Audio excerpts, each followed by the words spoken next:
ভাই আসসালামু আলাইকুম। ওয়ালাইকুম সালাম।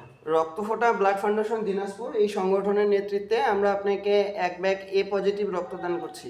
যিনি রুগী আপনার কে হবেন? উনি আমার স্ত্রী। আপনাকে যে আমরা রক্ত দিচ্ছি, আপনার সহিত আমাদের সংগঠনের কোনো স্বেচ্ছাসেবী বা সদস্য কোনো প্রকার আর্থিক লেনদেন করছে? না। কেউ কোনো প্রকার টাকা পয়সা চাইছে? না। আমরা স্বেচ্ছায় মানুষকে রক্তদান করতে সহায়তা করি। কোনো মানুষ টাকার অভাবে চিকিৎসা করতে না পারলে তাকে চিকিৎসা করতে সহায়তা করি। পরবর্তীতে কখনো কোনো সময়ে রক্তের প্রয়োজন হলে কোনো প্রকার আর্থিক লেনদেন থেকে বিরত থাকবেন, ঠিক আছে? কেউ যদি কোনো প্রকার টাকা পয়সা চায় সেটা দিবেন না।